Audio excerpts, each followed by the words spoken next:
there, and welcome to Star Wars Music Minute, where we celebrate the music and sound of Star Wars 5 cinematic minutes at a time. I'm Xanthe Tan, you can call me Xanthe, and this episode wraps up A New Hope season.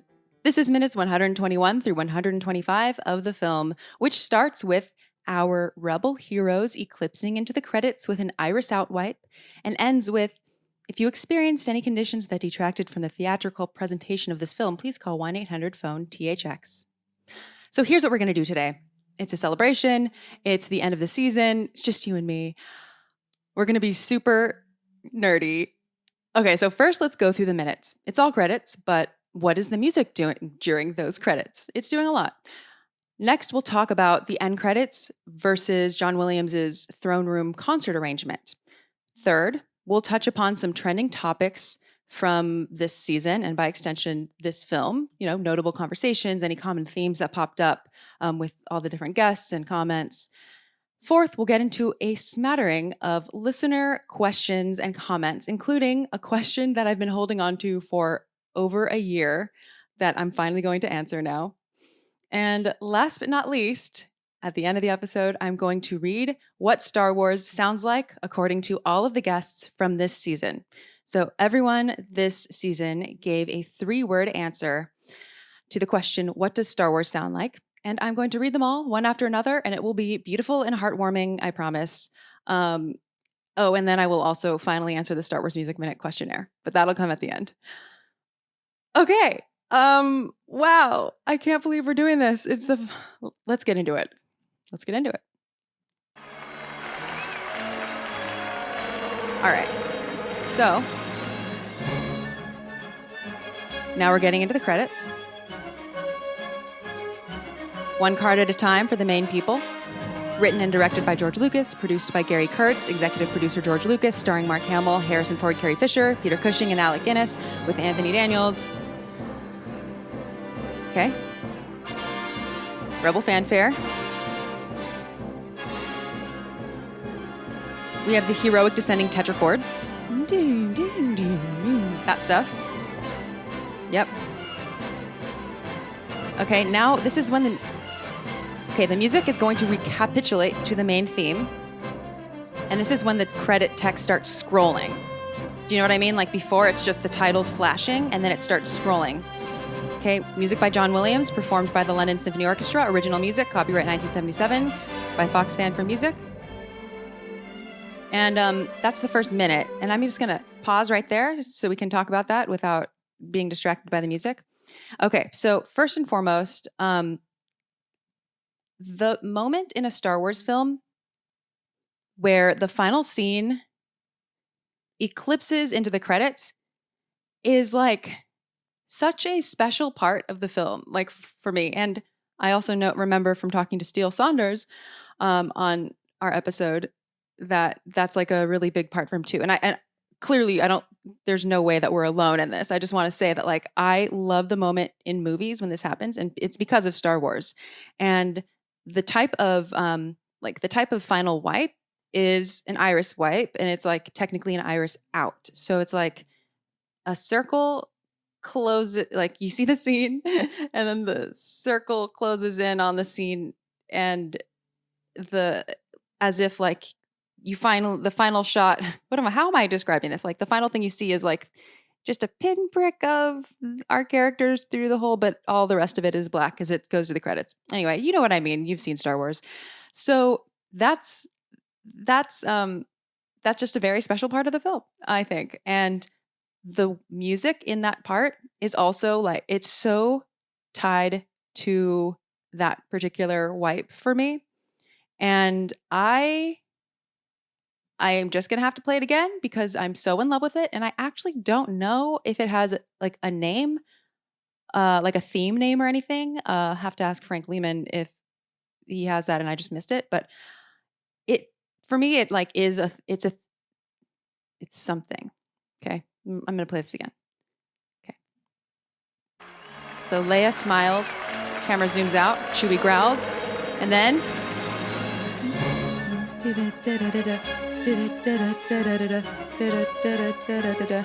you know what I mean. I guess maybe it's not so much of a theme although one might say incidental motif, but I think also maybe Frank Lehman in his catalog doesn't. I think he mentions somewhere that he doesn't count the end credits or something. I'm not 100% sure on that, but obviously right here we have the main theme, and the is really more technically like an accompaniment. But I know, like, amongst Star Wars fans, that is like in and of itself like such an iconic piece of music, and it reminds me of like whenever I don't know, whenever I feel like I'm singing songs with people or just like recounting favorite types of music, there's always like certain parts where everyone ends up like doing a drum fill or like this bass line that is not supposed to be part of the melody, but it just like happens to be a part that's stuck out to people. So that's one of those things. And then as that music starts, like I said, it's the one card at a time. So it's like the really super main people. Now, notably, John Williams isn't in that first like crop of A-listers, which is funny. So we have written and directed, we have produced by Gary Kurtz, executive producer George Lucas, starring, and then we have, Luke, Han, Leia. Then we have a separate card for Peter Cushing, separate card for Alec Guinness, and then we have a card for Anthony Daniels, Kenny Baker, Peter Mayhew, David Prowse, Jack Purvis, Eddie Byrne, James Earl Jones as the voice of Darth Vader, and they all share one card. And then a recapitulation, like at least in sonata form, or I'm sure it applies maybe more broadly to music too, but it's when the theme from the beginning comes back, potentially after some sort of a development section. So maybe this isn't technically a recapitulation, but at this point, let's see, I'll scroll to it. Like you can hear sort of the change in the music when the text starts scrolling. And so I don't really know like how precisely it was timed, if it was or if it wasn't. I know that the opening crawl was originally precisely timed, but messed up in the special edition. So I don't know. Either way, it's like either a coincidence that the music happens to change when the pace of the credits changes, but here. Okay.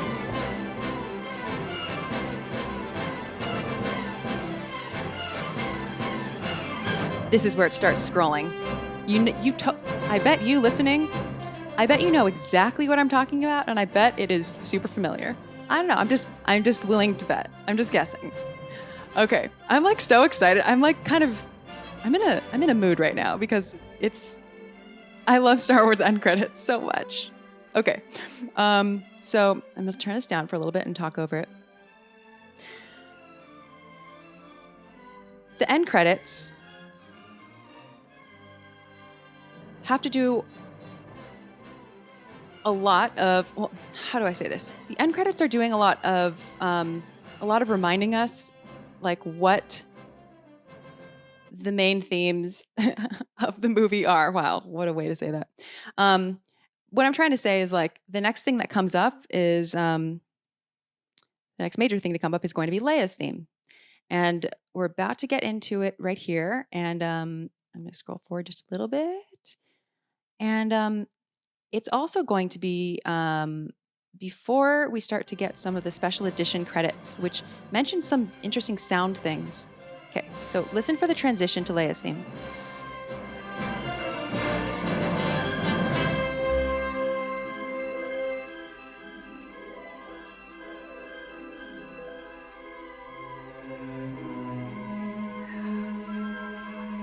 With the Rebel fanfare in the background.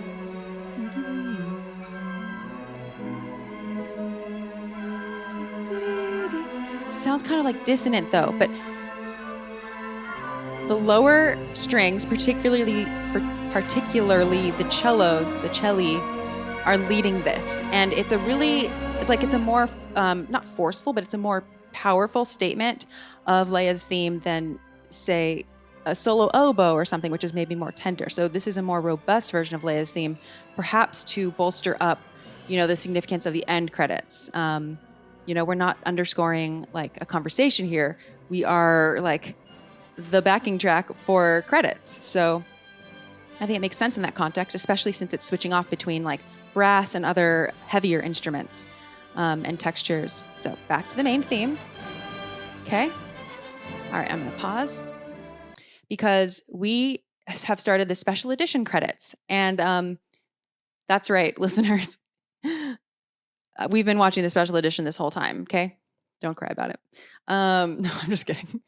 I think everyone knows by now. So I'll read the sound credits from that.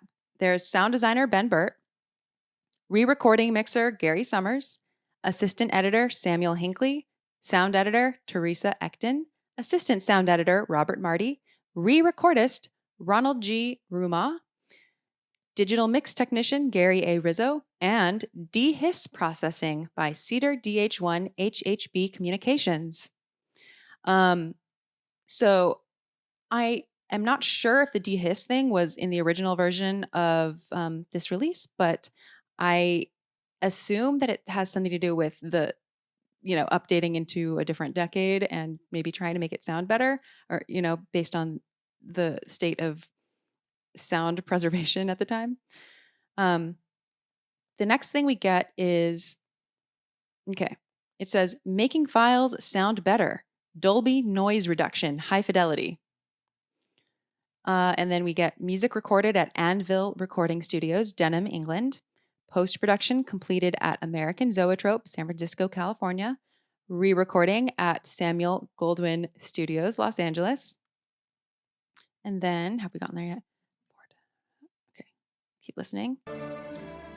Okay. By the way, this is the B version of the main theme, but now going into something else.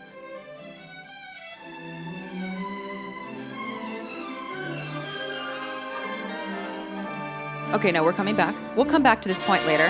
Okay, Rebel fanfare.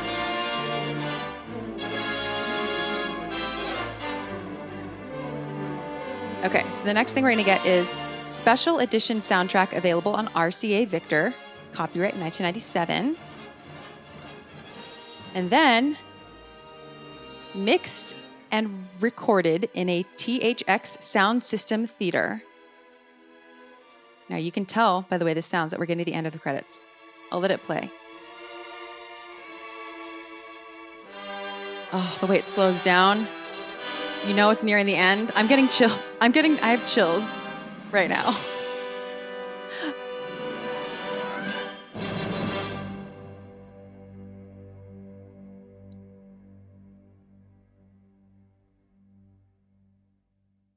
And that's the end of Star Wars.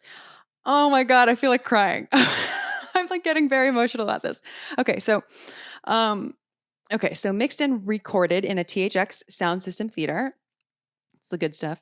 SDDS, Sony Dynamic Digital Sound in selected theaters. And okay, just to paint a picture here, it's basically like one big logo that says like mixed and recorded in a THX sound system theater. And then underneath that, there's like three smaller logos.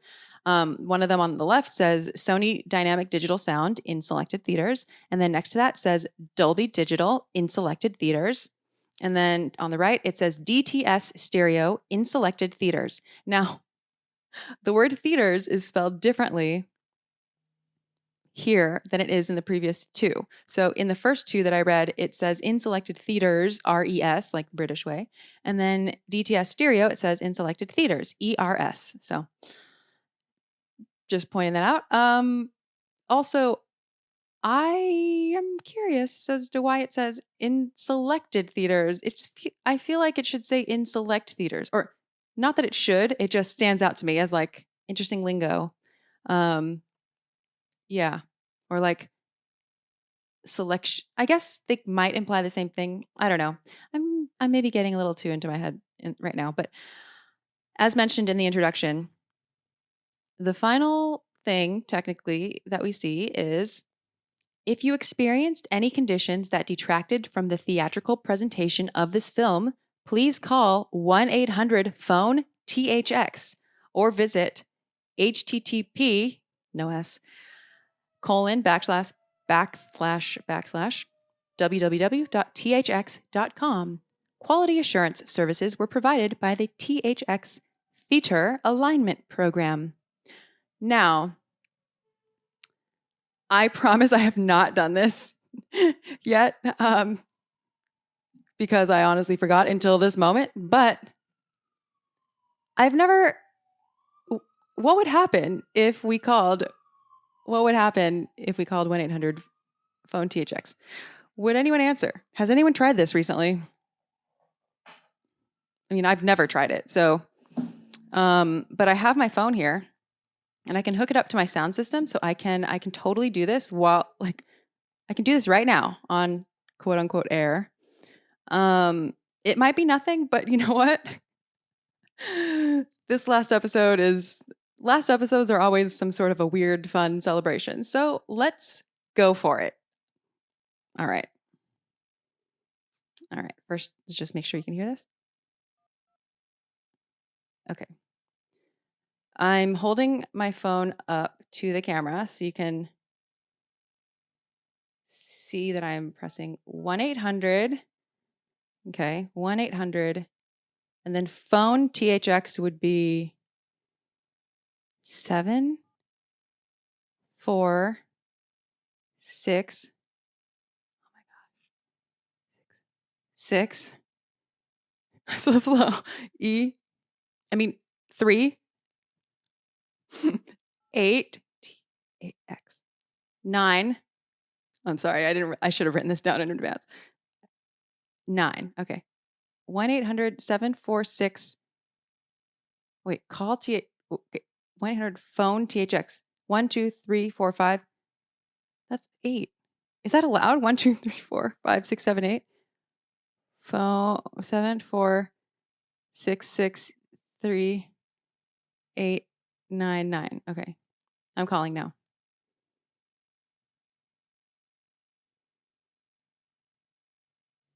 Hi, and thanks for calling the nation's #1 talk line since 1995.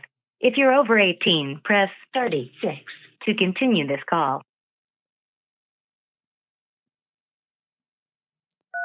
36. Oh, it hung up on me. Oh, that's really funny though. Let's do it again.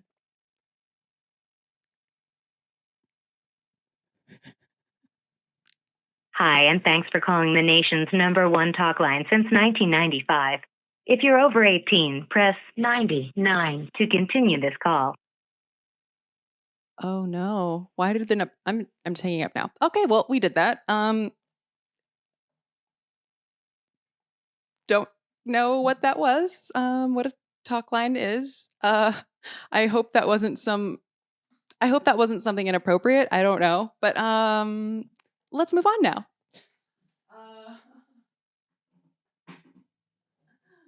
Okay. Plugging that cable back into my keyboard. No more phone. Phone, go away.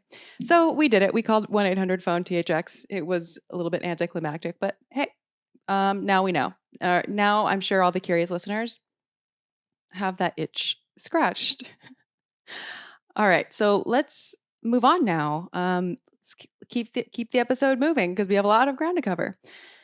Okay, so on the soundtrack, what we are hearing in these end credits is the track called the Throne Room / end titles. Like, you know, the Throne Room cue transitions into the end titles. And of course, the end titles are that sort of collection, you know, the sort of collection of the main theme and Leia's theme. And let's just go through what the structure of that is thematically. Now, you could have figured that out if you just listened to it, but if you want if you want to see it written out, you can also go to Frank Lehman's complete catalog of the musical themes of Star Wars. He lists the end credit suites at the end and writes out the thematic and tonal structure. So I'm just going to read that to you so we don't have to listen to it again. Basically, we start with the main theme, the A section, in the key of D flat. So that would be...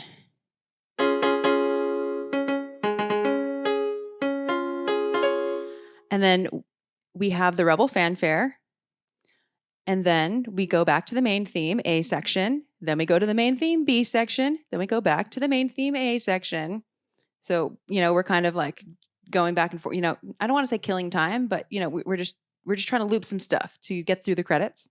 And then there's a transition to Leia's theme, which we heard. and the rebel fanfare again, kind of going over Leia's theme. And there's a transition again, and it goes back to the main theme. A section, B section, and then the rebel fanfare again, and then ends with that little coda at the end, which is like when it slows down and that whole thing. So, I mean, I think the structure of the main theme here is like, rather than in the context of the film, usually when we hear the main theme recalled, it's like some small version of just the A section, just like a Luke Skywalker moment, or, it's not necessarily this huge, complete statement of the main theme A, B, and A again until the end credits suite. So, this makes sense given the structure of the themes and how it works also with the opening crawl. I mean, it just makes sense. And I think it's interesting that, and I love it. I love this about it actually, that not only do we have the main theme in the end credits, the main theme and the Rebel fanfare, obviously, like Luke Skywalker, Star Wars, Rebels, but I love that we also have Leia in there. At the time of them making this film, John Williams didn't know there would be 9+ tons of films coming after this. And yeah, I think the inclusion of Leia's theme, while thematically, if I were to draw conclusions about where their headspace was based on just the fact that Leia's theme is in the end credits, I think that would be just a dicey path to go down to kind of put that on them. But as a fan, I can interpret it in a way that suits the way that I view Star Wars, if that makes sense. And so to me, it feels like Leia is anchoring the franchise, or like anchoring the story in a way that is necessary to counterbalance I don't want to say naive, that's not the wrong word. That's not the right word. The triumphant, the extroverted, heroic main theme. So I just really like that. And, one could read into it. And if the main theme is to represent Luke Skywalker and Leia, to represent Leia, it would be like, see, this is the Skywalkers. These are the Skywalkers. Now, of course, you could also just be like, oh, of course, they're love interests. But let's actually not dwell there for too long. Okay, so as you may know, John Williams is very fond of writing concert suites of his film music, particularly Star Wars. And it is like, if you ever go to a Star Wars concert, or like I went to John Williams at the Hollywood Bowl last summer. I did a concert review, which you can find on YouTube and in the podcast feed. If you hear them perform excerpts from Star Wars, you're probably hearing excerpts. You're probably hearing the concert suite, or you're probably hearing like concert arrangements, unless you are very specifically watching the film with live orchestra, in which case you're, watching the film score, you're watching the concert score. But other than that, like if you're hearing a performance, you're likely hearing a concert arrangement. So there are a lot of similarities between the end credits of A New Hope and John Williams's concert arrangement for the Throne Room, which goes into the end credits part. But there are also a lot of amazing differences. And I have to say, I like the concert suite better, the Throne Room concert arrangement better. There are a few notable differences, and I will play a bit of it right now. But first, let me just go back and play some of the Throne Room that is in the movie, so you can kind of hear the difference, I guess. Okay, so I'm going to play right now. I'm playing the track called The Throne Room End Titles. So it starts a little bit before these minutes. It starts, in the last set of minutes, when last week with James and Justin, we talked about the Throne Room. Okay.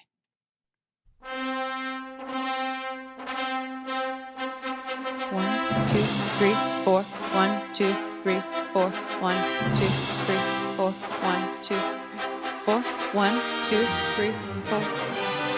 3, 4. 1, 2. Okay. So try to remember this energy. And now I'm going to switch to the concert arrangement.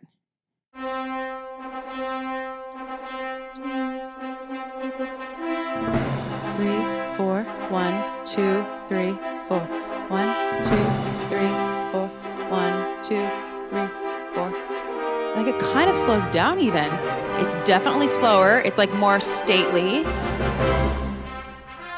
This part is where it like really stands out to me. Like this is a proper maestoso tempo.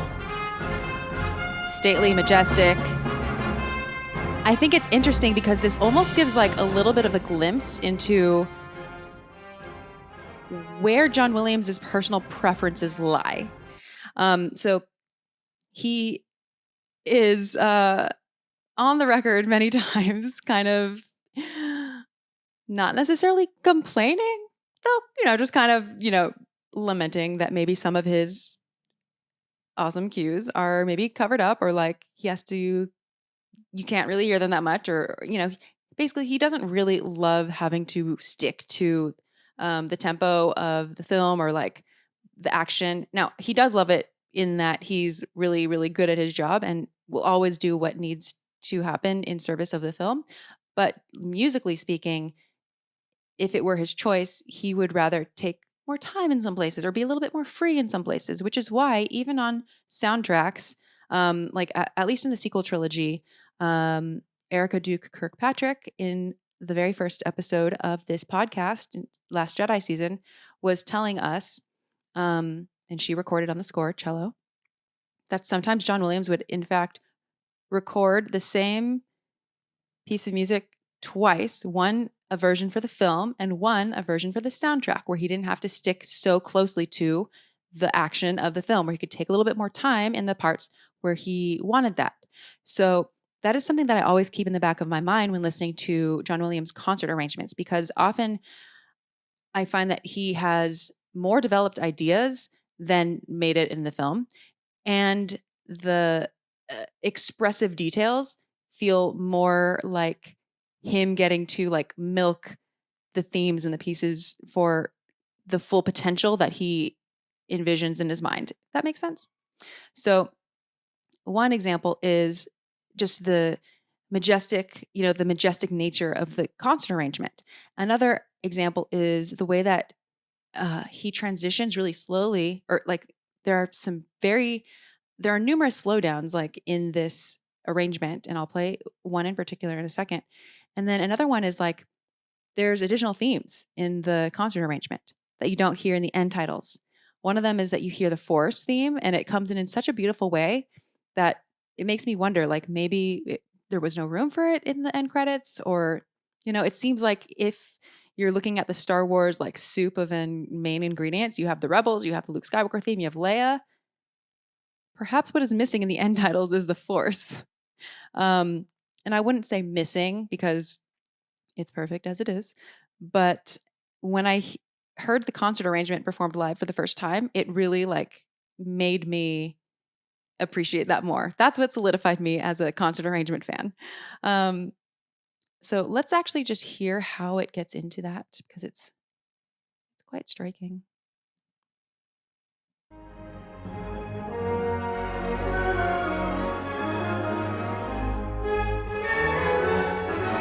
Doesn't this feel slow? To be honest, it sounds more Elgarian, like Edward Elgar, which we've talked in a couple episodes already about being a big influence on John Williams. Okay, so here's where normally it would eclipse into the end credits. But instead, it doesn't do that. Instead, we go back to the throne room and then listen for how it's about to slow down.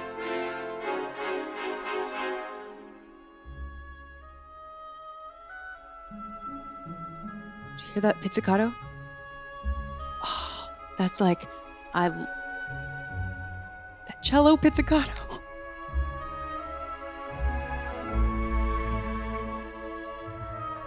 This is Star Wars. Yes.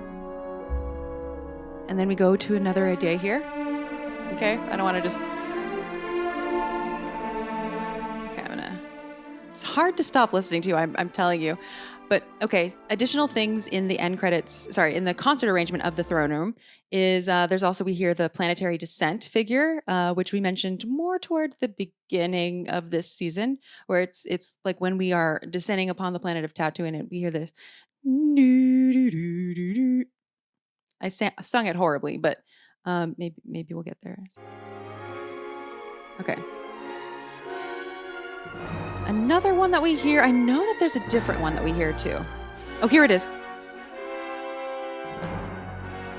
Did you hear that? That's the planetary descent theme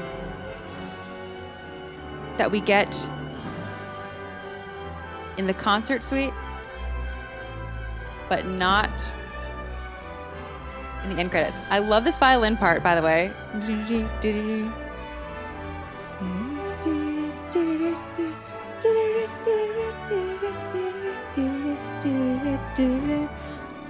telling you, it's so good. Okay, I need to stop.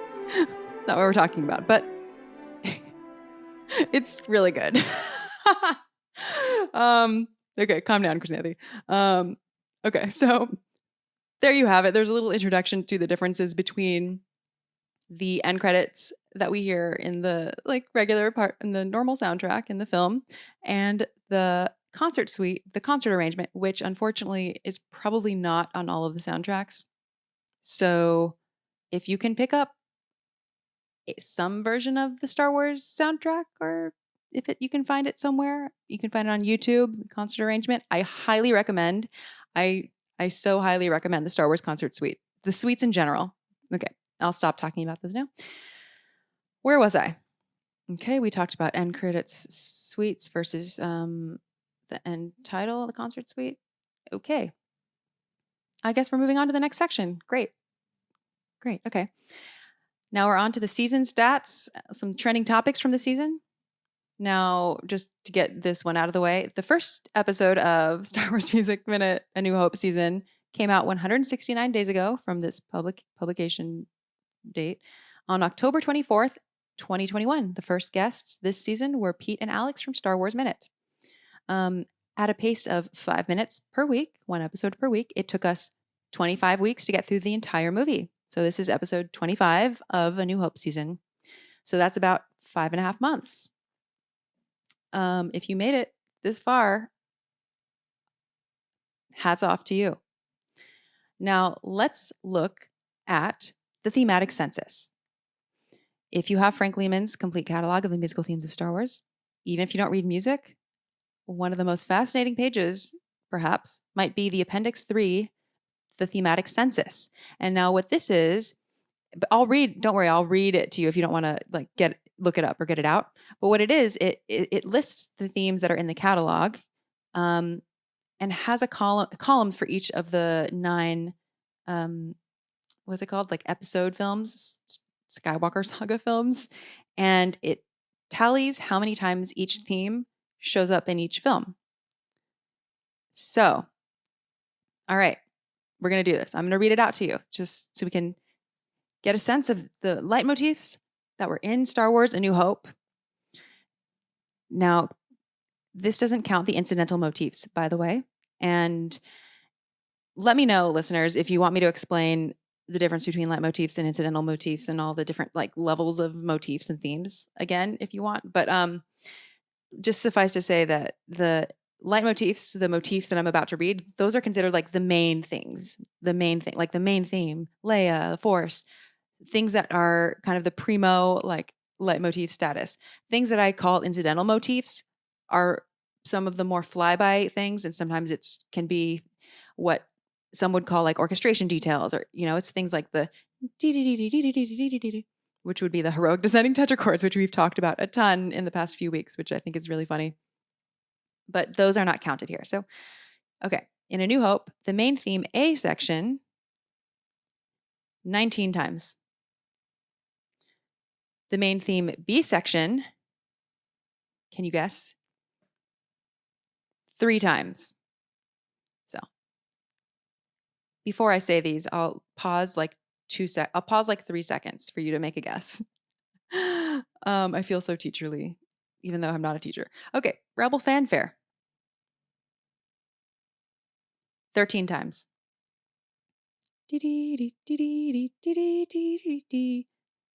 Leia. This one surprised me. 9 times. It surprised me because I thought it was more. Death Star, which is, it's kind of a short one. It's like the James Bondy-ish one. Okay. 7 times. Imperial's motif. 20 times. That's a lot, which is really funny because then it doesn't show up in any of the other saga films. Like, because we're not counting Solo and Rogue One. I find this like a very wild detail that the Imperial's motif shows up 20 times in this film, and then as soon as, the more popular one comes along, the Imperial March, it's just no more. But there you go. Imperial's ostinato. This one surprised me a little bit too, because I also thought it was more. 5 times. Now, if you need a refresher on what that one is, it goes, okay, imagine stormtroopers running. That would be the most, that'll help it come to mind.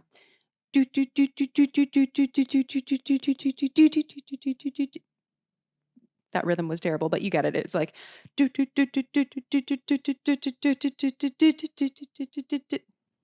and ostinato, of course, means just like repeated pattern. Jawa's theme. 3 times.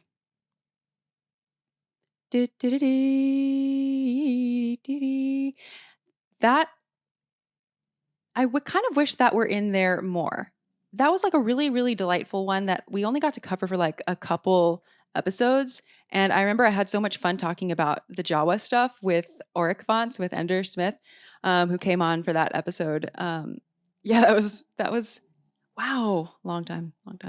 The next one, TIE Fighter Attack, 4 times. So that's do.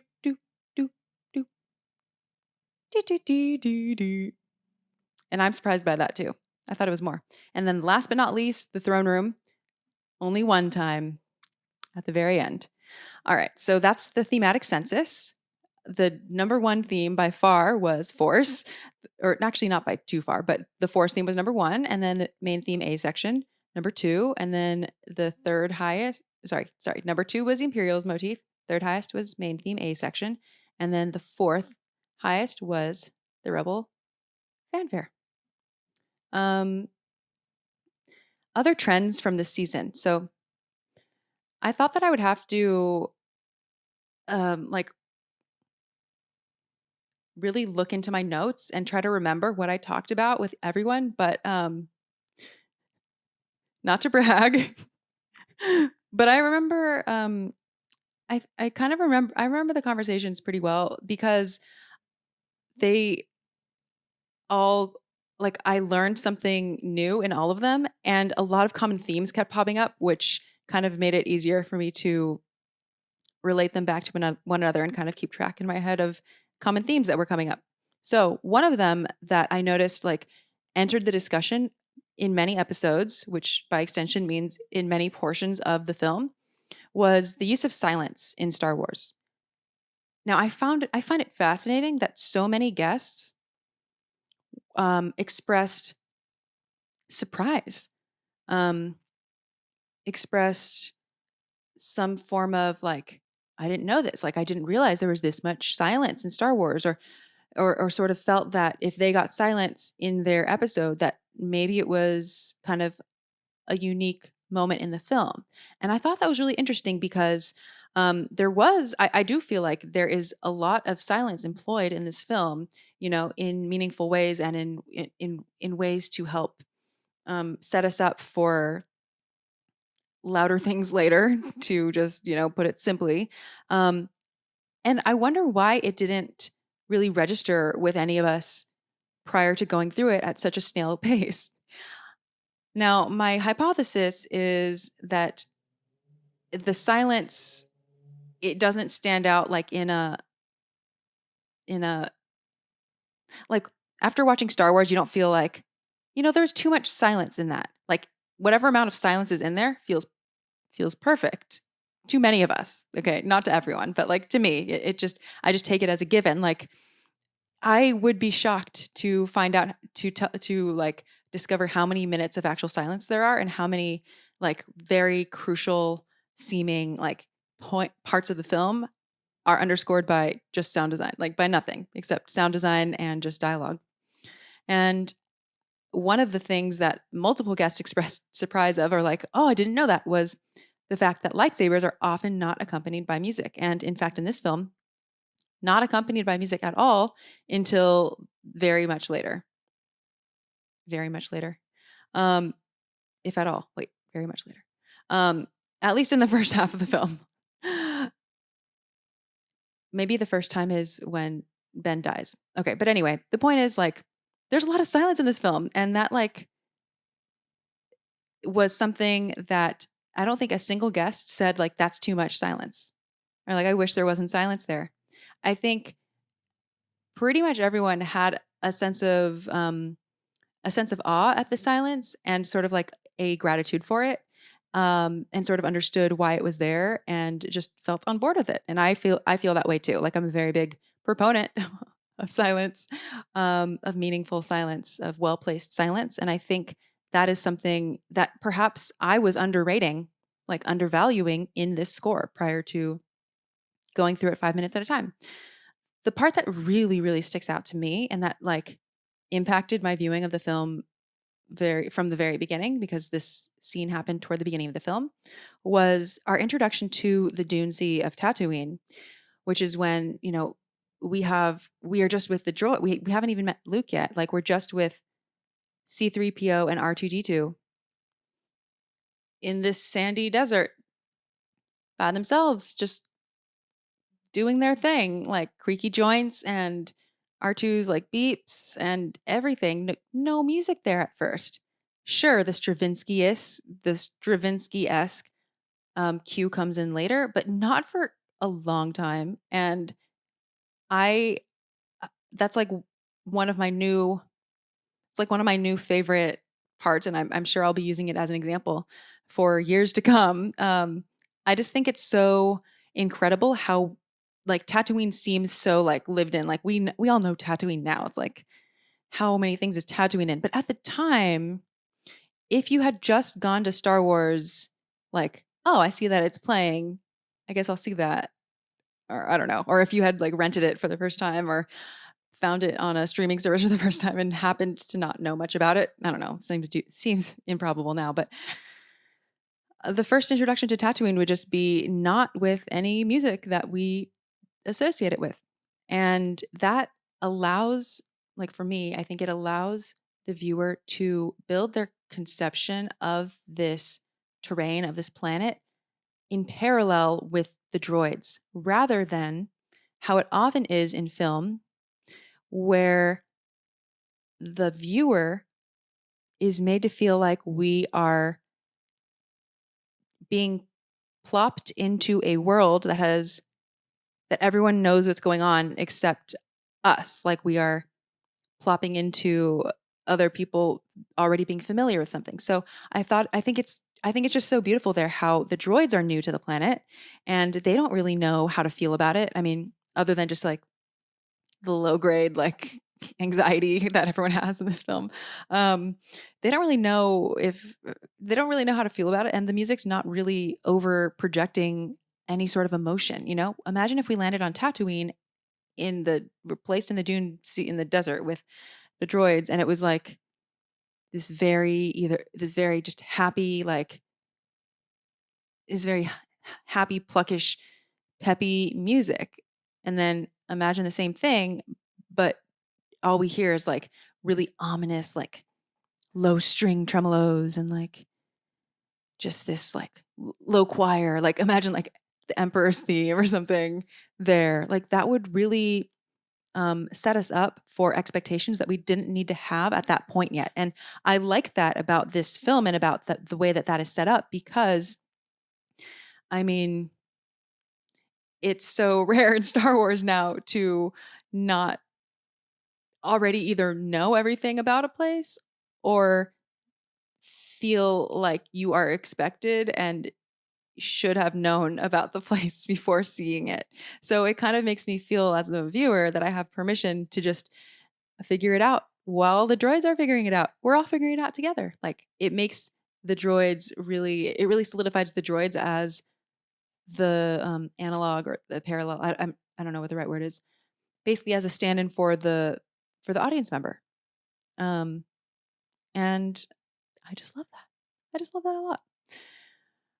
Okay, so another recurring theme from this this season of Star Wars Music Minute is that a lot of guests either brought up or had things to say when I brought them up about the recording quality of the soundtrack. That was a big topic of discussion for many guests. And the thing is, the A New Hope soundtrack doesn't sound as clean and tidy as we're used to, like modern digital soundtracks sounding. And that's partially due to the recording technology, partially due to like the way that these recordings are preserved, partially due to the circumstances under which the musicians performed. Just kind of like, how like in the Olympics or like athletics or whatever, like records keep getting broken, and like the level of like perfection and just like athleticism seems to somehow like keep increasing. The same thing kind of happens with performers in orchestras, and I know we talked about that in episode 23 with Samantha Tripp. Just the level of like perfection demanded now is different from the level of perfection demanded for a recording in the 70s, and a lot of that is also determined by just what is afforded by the technology of the time. So in this era, you can do a gazillion takes, a gazillion edits digitally. It's fine.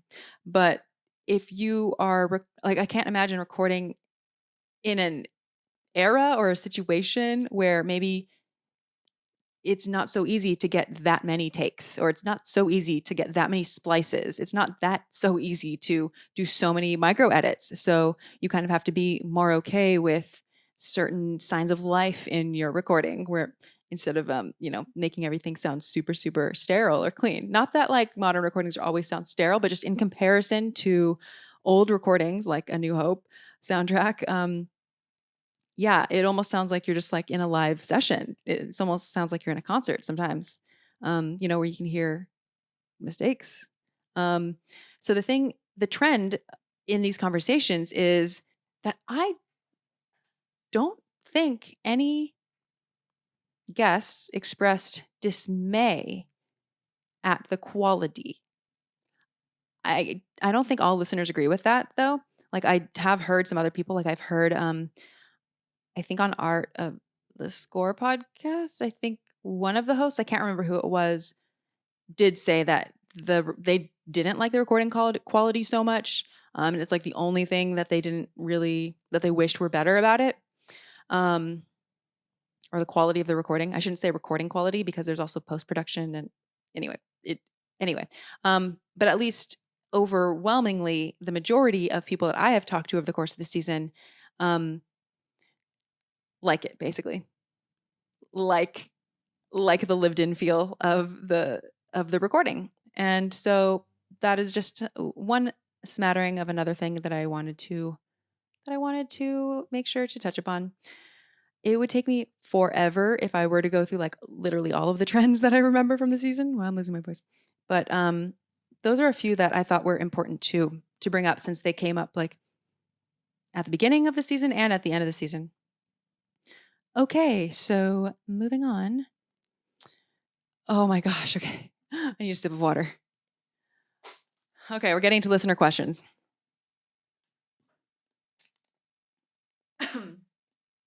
Some of these are really big and amazing questions.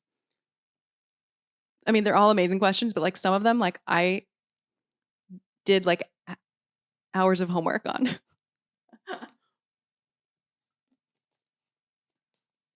Okay, let's do some comments first. Okay. In no particular order. I'm just kind of jumping around my notes. In episode 11, Tuba the Hut with Justin Mitnick, minutes 51 through 55, it was mentioned that Han steps on Jabba's tail very rudely, and listener David Cornett reminded me of the fact that Jabba's creature design was a special edition. So thank you for that. He tweeted at me, as you can see here, the reason they make Han step on his tail is that he walked behind the human-sized actor at a time when the design of the character had not been done. They had no idea he would have a tail. Regarding the same episode, Bill Rudd wrote that he would absolutely subscribe to a Xanthe Reads Huttese podcast. So I am sorry to say that I don't yet have that podcast. It's in the works. I'm just kidding. It's not in the works, but that would be cool. If I knew what I was doing prior to recording this, I should have gotten that ready, but I didn't.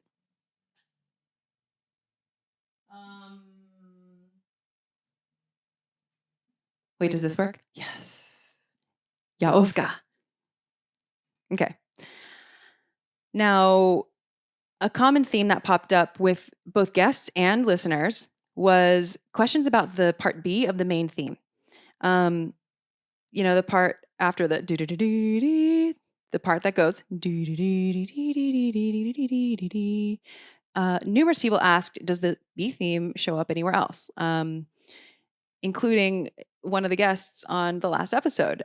And the answer to that is almost nowhere, except the only other time the B theme shows up besides the main crawl, besides the opening crawl and the end credits, is in the Swashbucklers cue.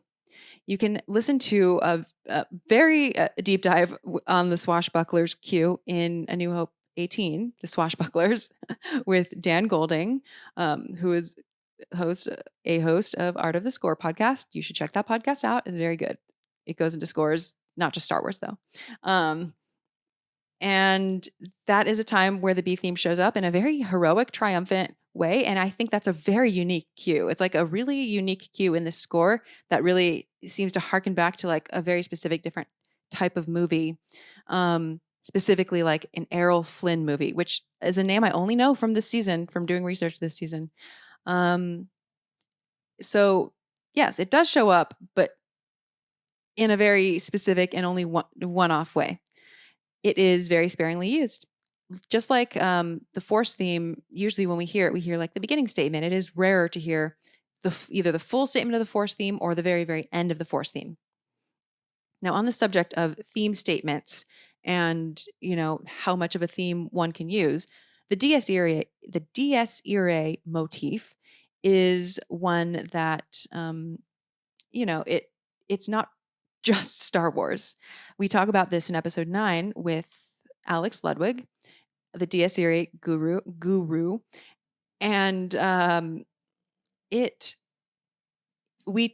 episode is called Diagnosing Dies Irae, and we talk about how we know if something is actually a Dies Irae statement.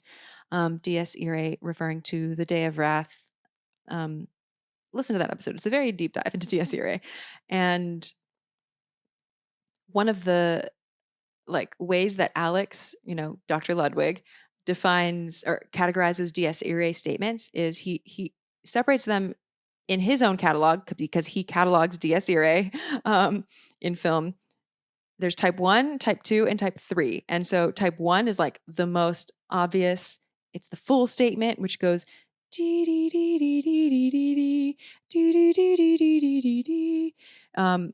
there's more to it. There's that's only half of it. But when you hear a very full out version, you can be surer that, oh, that's in fact what you're hearing. Whereas in film, what you normally hear when Dies Irae is referenced is just, 4 notes. Dee, dee, dee, dee. And the shorter a theme is, the less specific it is, the harder it is to confirm whether that is an intentional Dies Irae reference or not. Because these 4 notes, it could pop up accidentally. And so that's when the context of the scene becomes important. When trying to determine whether a theme actually shows up in a place, one should ask, like, how likely is it that this could have been an accident? Also, does what is happening on screen, or is there anything, even maybe broadly speaking, or that could relate back to that theme to make it meaningful? Or does it feel like kind of just accidental, like there's nothing to do with it? Again, that's tricky territory to get into because one can never prove such things. And sometimes, an incongruous theme might be thrown into a place in order to either make people feel disjointed from what's happening or to foreshadow something unexpected, or things like that. So anyway, the subject of like thematic identification gets hairier the more nonspecific the theme gets and the more nonspecific the statement gets. Okay, how did we get on that subject? Okay, regarding the same episode, also Tuba the Hut, Jay Cooper asked on Discord. He said, in that episode, you were talking about orchestration and light or heavy instruments in reference to a clarinet line that was doubled in bass clarinet. So we were talking about a clarinet line that I think I was describing it as like supported or like doubled by the bass clarinet, which is a heavier instrument. So he asks, is oboe in your mind a heavy instrument? Or is that thought you spoke about situational? So my answer to this, which I've already answered, I already answered on Discord, so this is not new to Jay, but I thought it was an interesting question to pose to listeners as well, is like when I'm talking to people or when anyone is talking to anyone about what instruments are lighter or heavier or, sharper or more mellow or whatnot, these descriptors, of course, one, are subjective, two, are situational. For example, I would feel confident in saying that a bass clarinet is heavier than a clarinet, like feels heavier. It's kind of an intangible thing that we're grasping at. It's heavier than a clarinet. Sorry, the bass clarinet is heavier than a clarinet, but I don't know if I would say the bass clarinet is heavier than a bassoon. I think I would need to think about that more. Similarly, like if you're in the kind of the same string in the family of like strings, you could say a cello is more heavy than a violin. But when you start getting into like how these instruments are being used, things can change because you could have like a violin playing softly, you could have a violin playing loudly, you could have it playing in a low register, you could have it playing really, really high up, you could have it playing like so many different textures. So it is completely situational, completely relational, not completely, but largely. And just to be more direct in my answer, if I had to pin myself down to an answer, I would not say that the oboe is a heavy instrument. I personally consider an oboe heavier than a piccolo, but I think of the oboe as like medium weight. And again, I'm not talking about literally like how many grams it weighs or whatever. I just mean, like, I'm not talking about its mass. I'm not even talking about its size, like its, I don't know, volume or anything like that. I'm talking about the way that I hear it sonically functioning in the context of other instruments, particularly in orchestra. So it's not just about heaviness and lightness. I feel like people will be dancing forever around language borrowing from other sensory experiences to describe music. And similarly, using music to describe other senses. So yeah, I think of oboe as medium, and I think of it as a little bit sharp, like in the piercing side, like it can cut through a sound very powerfully. And I would say that since clarinet is less able to cut through like that, like it can't attack in the same way that an oboe can, I would consider clarinet maybe more smooth or more dull edged. Like I don't really, yeah. So that's my answer to that. But listeners, if you have different like concepts or sensory ways of describing how instruments sound, like please let me know. I would love to hear that. Okay. Let's get into a meaty question. Let's get into a big question. Okay. This one comes from Phillip Liebold. And I am going to, first of all, hope I said your name right. But Phillip, thank you for this email. It's pretty long, so I will cut a couple parts out. But like, it's a very good question. It's a very good question, and I've prepared a lot of examples for it. So here we go. Okay. Since becoming more familiar with the score to Raiders of the Lost Ark, another Williams score, there's a part of it that struck me as being very similar to a small section in the score to Star Wars, aka A New Hope. I'm kind of with Pete, the retailer, on this one. I just prefer to call it Star Wars. Here are the descriptions of the two parts using the time and track numbers from the CD versions. I'm actually going to skip that and just tell you what the examples are and then play them. Because I have the examples prepared right up to the timestamp. So yeah, but I'll tell you where it is if you want to find it on the CDs. So the Star Wars thing that we're comparing is the Battle of Yavin, approximately 439 to 449. And Phillip says woodwinds and pluck strings. During the 10-second musical insertion, we see shots of the Death Star counter, Tarkin, Leia, and General Dodonna, and Luke. Should I play that now? I'll play that now.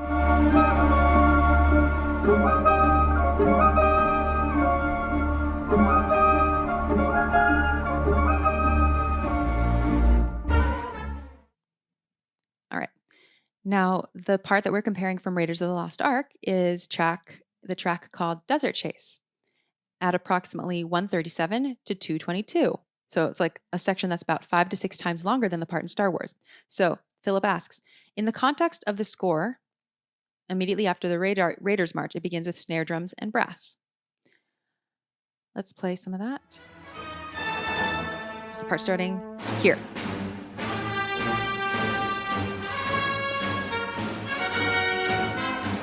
Anyone else hear a similarity?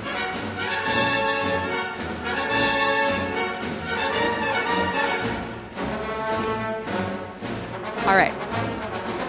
So he says, I don't know enough about the music to articulate exactly why they sound so similar to me, but maybe it's the rhythm, note intervals.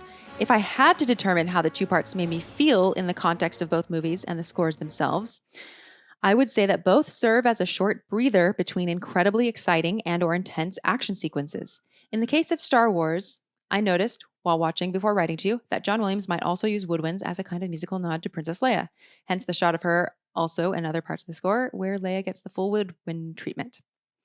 There's kind of a part 2 to this question that I'll read now, but I'll answer separately, which is, I realize that composers will sometimes borrow ideas from themselves and adapt them in other settings. Perhaps John Williams was doing the same here. Do you have anything to add or any additional insight or on the similarities? Have other musical scholars? I include you in that group. Well, that's very nice. It's not accurate, but I'll take the compliment. Don't trust me, anyone. No, I'm just kidding. Noted these similarities before. Is there a musical term for those parts? Any other insight from what Williams said regarding both scores? Amazing question. Thank you for putting so much work into asking such a specific question. So before we get to the part B, let's first establish whether we, as me and listeners, are on board with the fact that they sound similar. Okay. So I'm going to again play from the Battle of Yavin, and I'm going to describe basically what I'm hearing, what I make of it. Here's the example.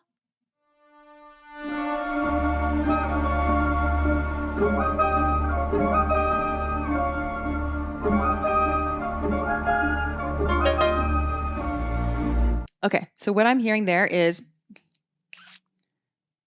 it's about like this tempo. I'm hearing.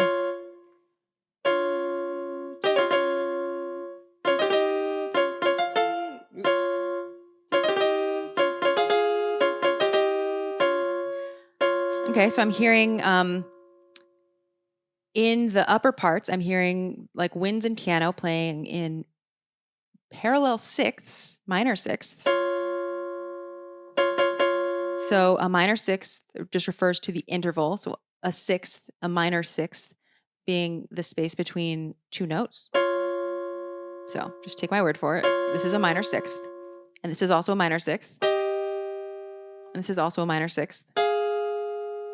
So what I mean by planar or parallel, which means the same thing, parallel and planar mean the same thing. It means that the notes are moving at the same time. Like we've talked about this on many episodes, but I remember the first time learning about it in freshman year of college.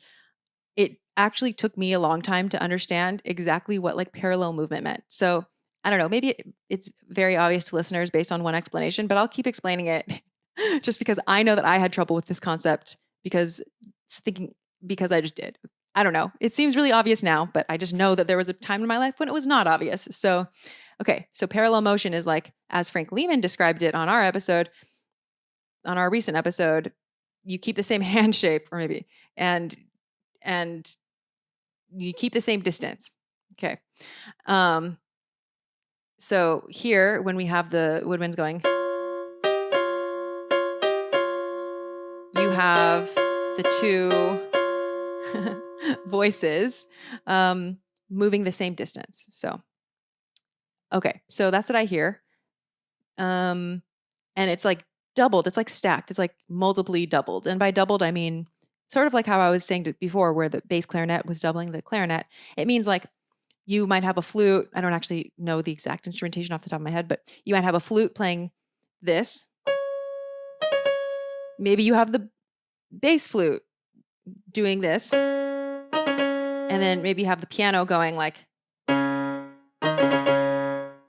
and then, so basically you are like really making a case for like that line being important. And then at the same time, like equally, you're having the doubling of the minor sixth interval. So you're having like,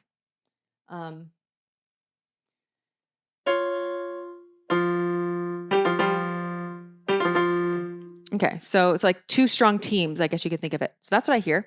I also hear a very strict, like military tempo, or I hear a very like, play it. So even though we don't hear drums, it feels like you get the sense of that pulse. Now, another huge thing I hear there is a dissonant pedal tone. So while we have the woodwinds going like, they're playing like F and D flat, the pedal tone, which is sort of the stable bass tone that's underneath that, is a D natural. So that's what we get. It's which creates, some obvious dissonance between particularly the D natural and the D flat. So that juxtaposition is like very common. Like it's very common. It's something that John Williams uses a lot.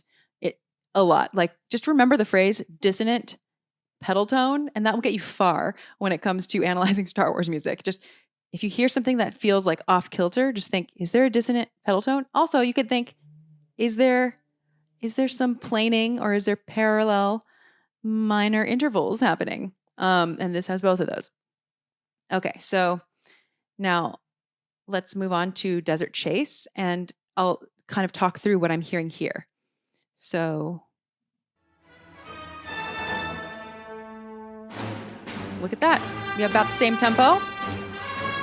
Also a strict like quarter note thing. 1, 2, 3.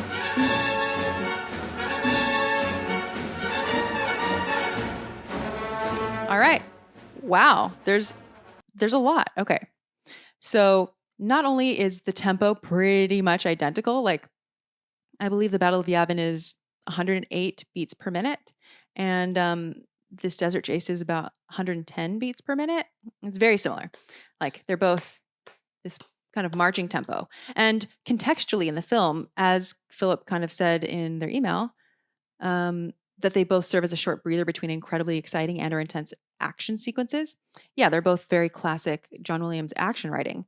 And so this here the beat is it's probably more clearly defined, or more, I don't want to say more clearly defined, but it is a little bit more obvious, more prominent due to the use of the snare drum, and it's louder. The snare is definitely a bigger presence in Desert Chase in the Indiana Jones example. But still, they both have that quarter note, do, something low, do, do, do, do, do, do, do, while something high plays something in the relative rhythm of dee-dee-dee-dee, dee-dee-dee-dee. And I'll also note that the motion of I don't want to say that the rhythms are exactly the same. They're not. Like in the Battle of Yavin, it's more of triplet based, and in the Desert Chase, it's more of like a duple type of feeling. But okay.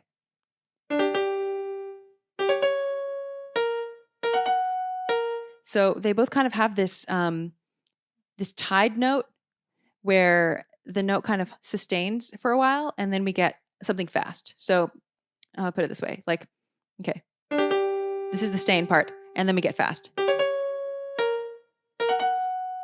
So it's kind of like, it's, I'm describing this terribly. Basically that is like the cadence, or like that is the rhythm of the melody of both of those, while the anchoring bass tones for both of them are both strict quarter notes, or maybe eighth notes with an eighth rest, but that equals to the same thing.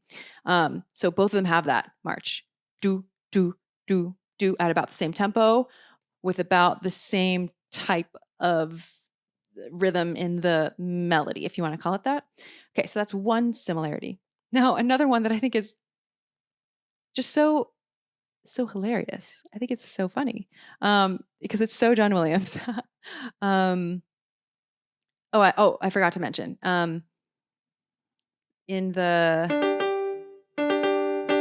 we also have some of the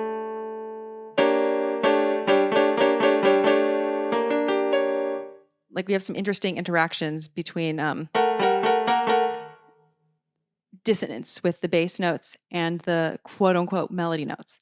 Now, one thing that I kind of left out when I just played it right now, but I'll play it again and not leave it out, is that in the Indiana Jones example, it is also being played in planing minor sixths.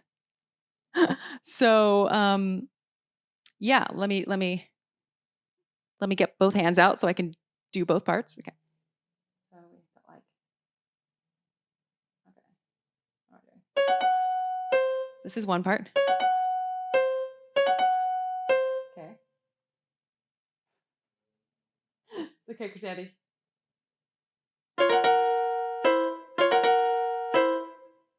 So again, minor sixth, minor sixth, minor sixth, and the relationship stays the same. So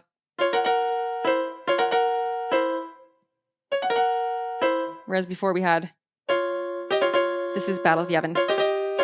Yeah. And here we have, so yeah, I would definitely say that I hear a similarity there. I'll also note a couple other things. One is that first of all, I find it fascinating that you pulled out these two specific examples because there are so many other examples that also could have been pulled, but it just goes to show you how personal and how tagged just to specific senses, and how we might be even hearing or focusing on different things, and how just the scope of what music we're familiar with is always going to be different from person to person. I just always find it interesting what connections people draw. And I'm reminded of the Last Jedi season, episode 13, 12, 11, 10, one of those, Follow Your Spidey Sense, where I answered questions from, I think, a listener who had made a connection between Canto Bight and a few other pieces of music. And so that was that episode was another solo episode where we were just I was kind of analyzing why these things might sound similar and what they have in common, what they all had in common, and what else they reminded me of. So now here's the part where I say what else this reminds me of, that is Star Wars related. So the Indiana Jones thing, first of all, I would be remiss if I didn't mention that this is what Frank Lehman calls the Nazis motif, because I am very pleased to report to the Indiana Jones fans out there that in addition to having the Star Wars thematic catalog, he has one of these for Indiana Jones too. Like, this guy knows his John Williams, okay? So I will have a link to that in the show notes, but it's franklehman.com/Indiana-Jones-themes. So yeah, if you're into Indiana Jones and want to know more about the music there, you can find that. But anyway, he calls this the Nazis motif and describes it as minor theme from Raiders of the Lost Ark for the Nazis, octatonic construction, which we've talked about a ton on the podcast. Octatonic, just meaning like a scale at any 8-note musical scale, but it usually means, the sort of symmetrical scale that alternates whole and half steps, and it can sound something like. It is kind of like a composer trick that John Williams uses a lot, which allows him great facility or like agility in changing, in modulating, and in not committing to single keys while still being able to just be very flexible and use a lot of cool tonality, like, and harmony, including like a lot of planing minor thirds and planing/parallel movement. Anyway, so this is one of many John Williams octatonic action examples. And so yeah, octatonic construction used in 4 cues, so it's in a bunch of tracks, but yeah, that octatonic thing is that just as much would have reminded me of like a number of other John Williams cues. But anyway, what I was going to say was Desert Chase also, like if we look at, let's play it again.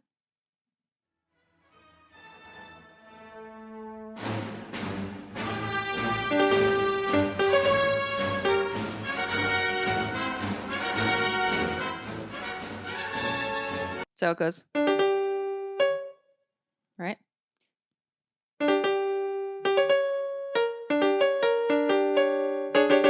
All right, so I might be reading too much into this, but those 3 notes, I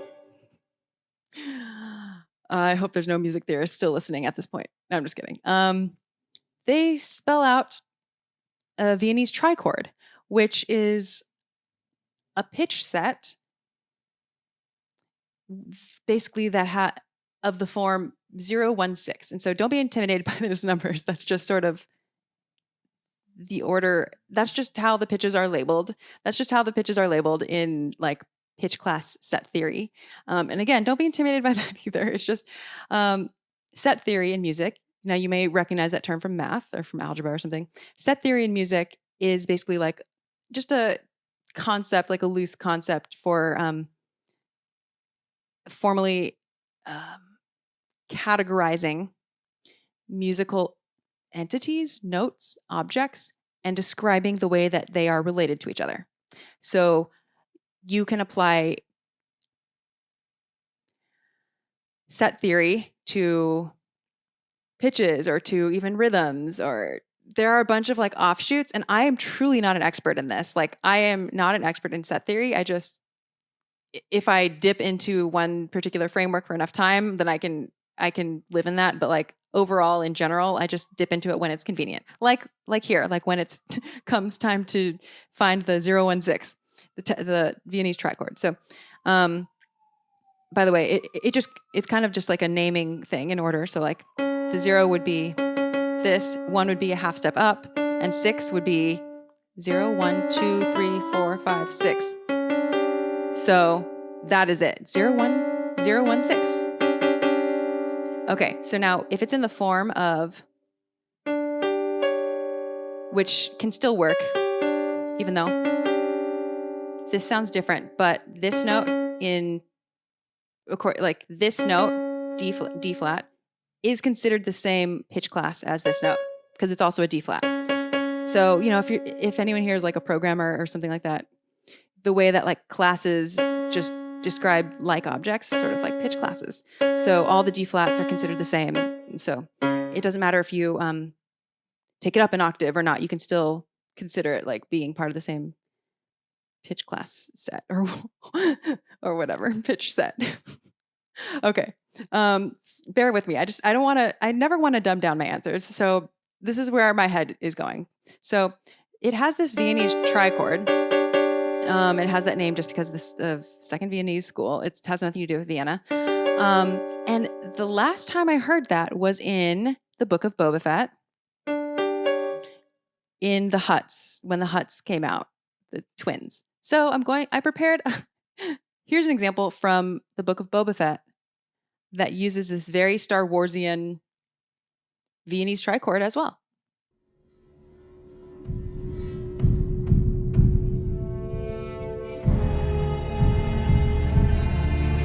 Did you hear that?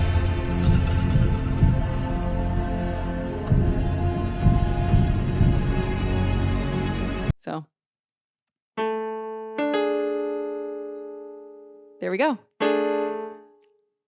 Okay, I'm done there. And again, Book of Boba Fett was written by Joseph Shirley and Ludwig Göransson. And the Desert Chase example is not Star Wars, but it is Indiana Jones. And there definitely is a lot of similar sounding stuff, which goes to the part B of Philip's question, which is, I realize that composers sometimes borrow ideas from themselves and adapt them in other settings. Perhaps John Williams was doing that here. And my response to that would be that I don't think it's so much as John Williams intentionally borrowing from himself. Like, I think that is less of what composers do. And I think what more so happens is that just as like you and I are just people talking and whatever, have certain mannerisms that we adopt or certain styles or like certain ways of expressing ourselves. Like, I think composers just develop their own way of expressing themselves through music. So like John Williams maybe settles into a familiar vibe or like a familiar way of writing when he sees similar types of sequences. So like that's why maybe a lot of his action sequences might have similar characteristics, or like love sequences might have similar sounding themes or that. So I think it's less of like an intentional borrowing from oneself and more of like that's just his style, and without even trying, that's just what happens. People. We all have like those gestures and those phrases that we always say, like when reacting to stuff. And I think it's just, I mean, I know as a composer, it is definitely like that with me, where I have what other people might consider similar gestures in certain contexts, but like that's just what I like. That's just what I like to do. That's just how it works. That's just how it happens. So I think that's probably what happened. I don't think John Williams is trying to like multiverse Yavin with, I don't know, Indiana Jones. Not that that's what you were implying at all, but that's what I think. Do I have any additional insight on the similarities? And I would just refer you to check out Frank Lehman's catalog of the musical themes of Indiana Jones, or whatever it's called. I'm not an Indiana Jones expert, but it has been fascinating to research these past few days preparing for this episode. So thank you again for asking that question. Okay, so the next couple questions will be slightly shorter, but let's do a shorter question, but like a fun question. Okay, this is from Joshua Scheide. And he asked it last year, so yeah, it's not quite a year, but I've been sitting on this question since June of 2021. So thank you for being patient. I'm very slow, but I do tend to remember things, but I'm very slow. Okay, so he writes, I had a few years of piano lessons as a kid, so I can follow along with some basics when you're talking about various notes and such, but my knowledge is limited. You may have already gone over this, but if that's the case, I didn't catch it or don't remember. Okay. Number 1, when a theme or overall piece is shifted, is the word transposed, into a different key, how does that actually work? You were talking about the different intervals in a recent episode, and I think it sort of clicked with me then, but I'm not sure if I'm correct. Does it mean that the intervals stay the same, but the notes themselves change because of where the melody now starts. Am I close at all? Good news, you are very close. Pretty much. That wouldn't be necessarily the frame with which I would understand or come to my own understanding of what transposition is, what it means, how it works. But technically speaking, what you're talking about is exactly it. Like, imagine you're singing a song. I'm singing a song. Happy birthday. Wait, yeah, that's out of copyright. Happy birthday to you. And then you at home are going to sing happy birthday too, but you don't have to sing with me. You can just sing it in your own voice, in the range that's comfortable for you. Chances are you won't actually be lined up with me in terms of the notes. You might be starting in a different place. You might start in a place that's higher than me. Happy birthday. You might start in a place that's lower than me, which I won't do, but you might have that voice. So even though we won't be singing the same notes, we will be singing the same relationships between the notes because we know this. We all know the tune. So that's sort of like a zoomed out version of transposing. Now, for the mathematicians out here, or for the people who remember like geometry class or whatever, here is probably, this is the way that I think about it. Like, I think about it visually, and I imagine it like on taking place on some sort of like I don't know. I imagine like Cartesian coordinates or something. I don't know. I don't really remember math, but the way that musicians use the term transposition is the way that mathematicians use the word translation. So if you remember being in geometry class and you have to translate this like square or whatever, you're moving every point of the figure, shape, or space by the same distance in whatever direction you're going.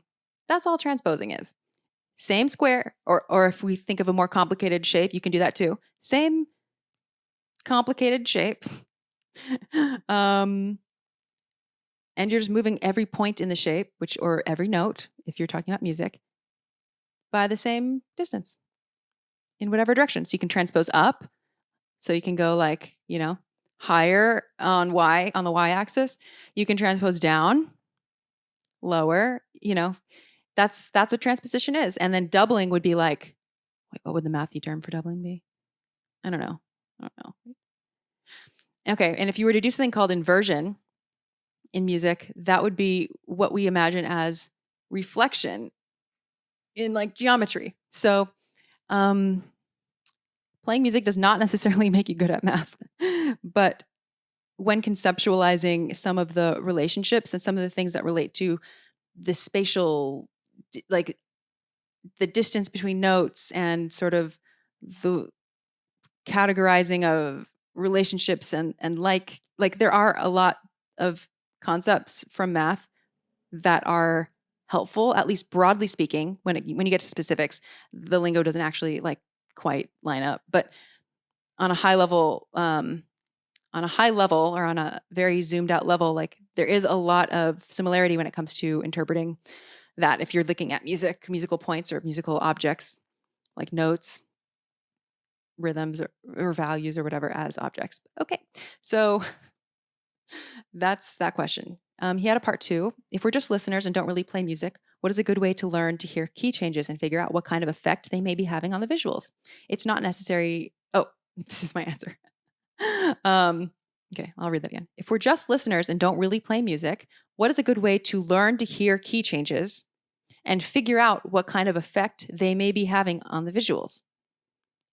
Fascinating phrasing. So my tip is, if you actually like want to train your ear and learn how to recognize key changes, I mean, I could recommend different types of apps or ear training things or whatever to help you, hear things more. Also, just knowing more music theory or knowing more about like what those things are in the first place, like helps then identify when you hear it. I don't know if that makes sense. My tip would be start with the really obvious things. Like, I'm sure already when you are watching or listening to things, if there's a really obvious point where you're like, that's definitely a key change, like start there. Start noticing the really obvious times.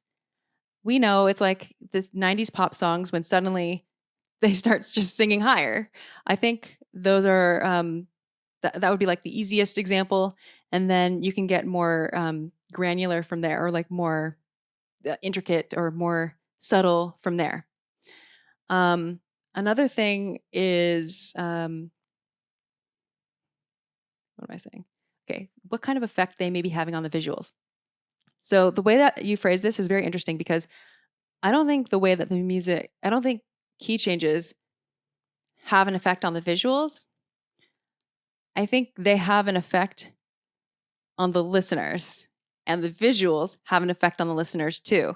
And when the listeners interpret both of those inputs, that is what creates something different. And I know it sounds like a semantic difference, but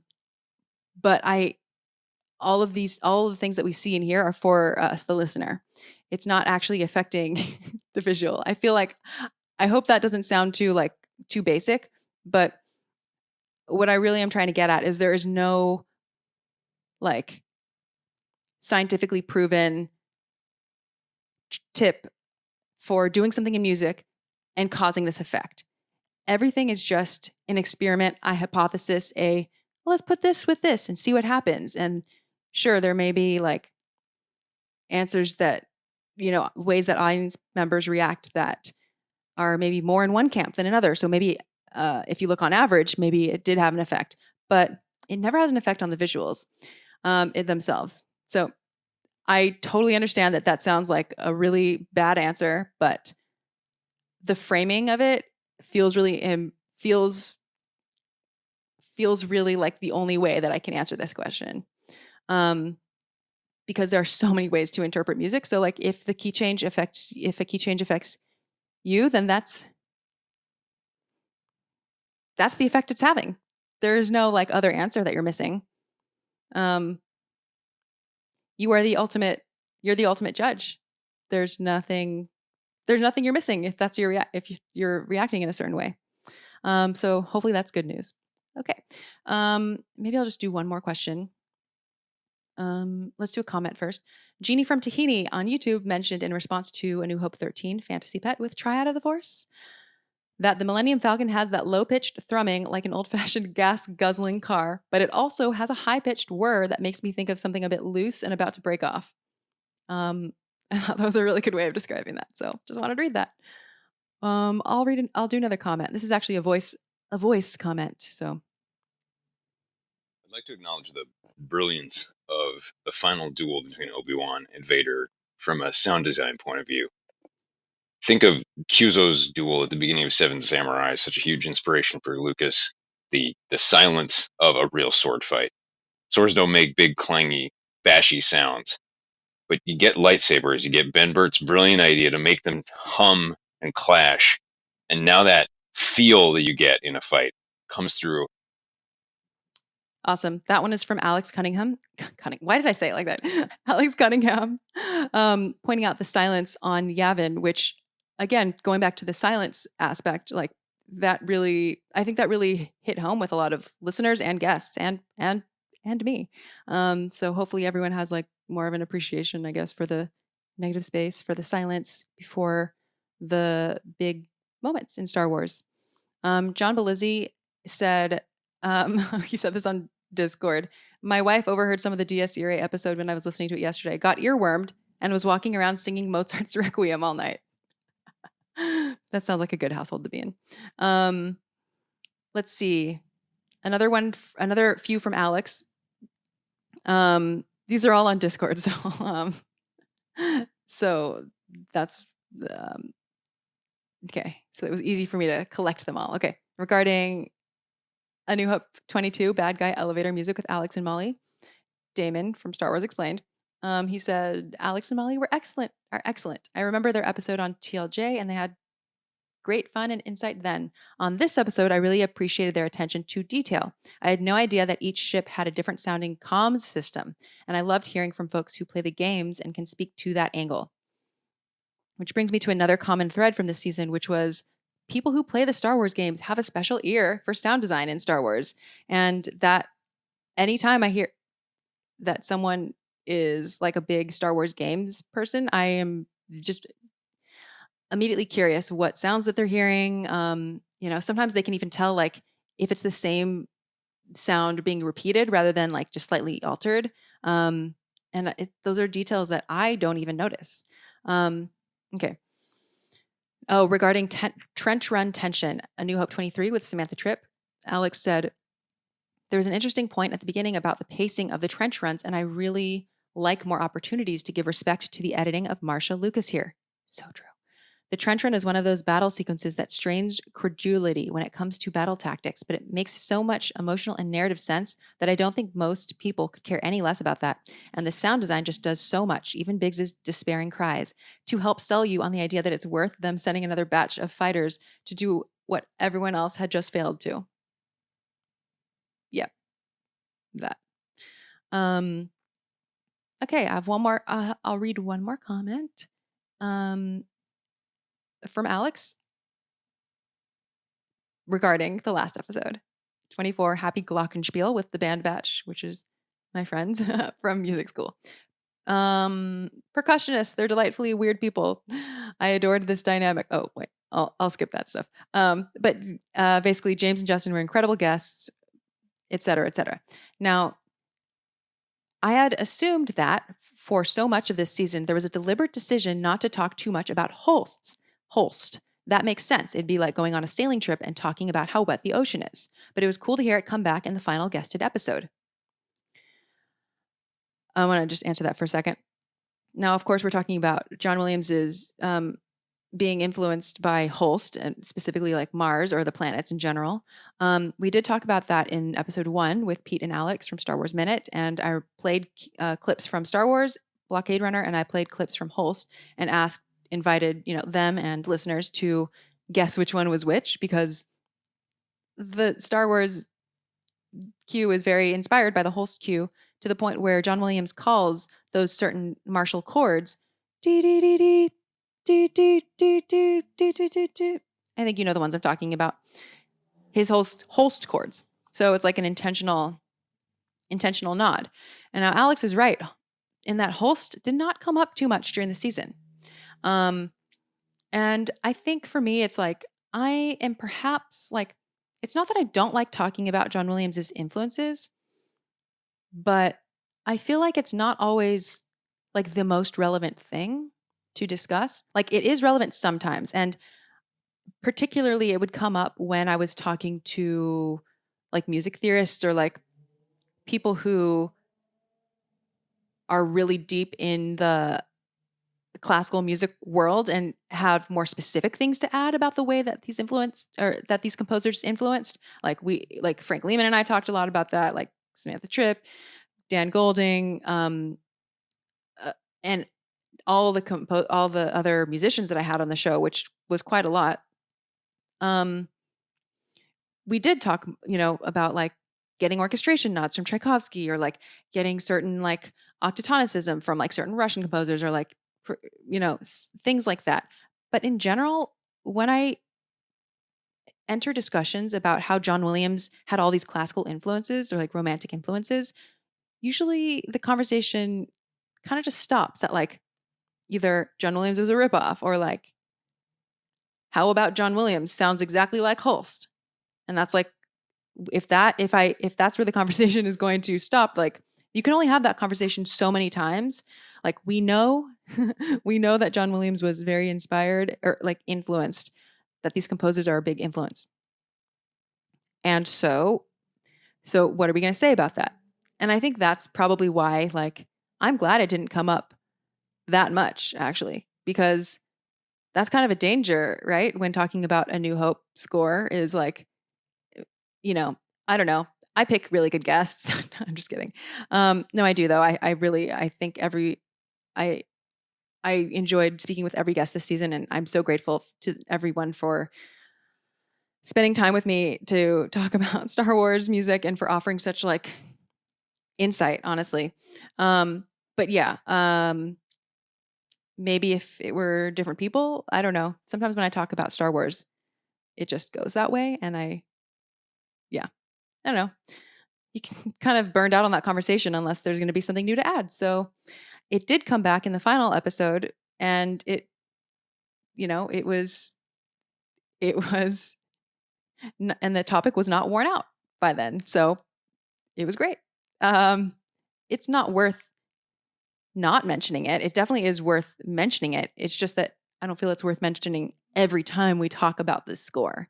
That's all. I'm glad that it was cool to hear on the final guested episode.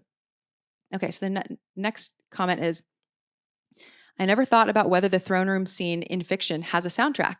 The debate about the extent to which the film score might be a stand-in version of a different sounding music that is, in the world of Star Wars, also playing, reminded me of the way Tolkien handles the Hobbit language in Lord of the Rings. That is to say, they don't speak mid-20th century English. He's just using English to represent their speech, and he gives tiny hints about what their language actually sounds like, but we never hear it in full, and that mystery is another layer of interest.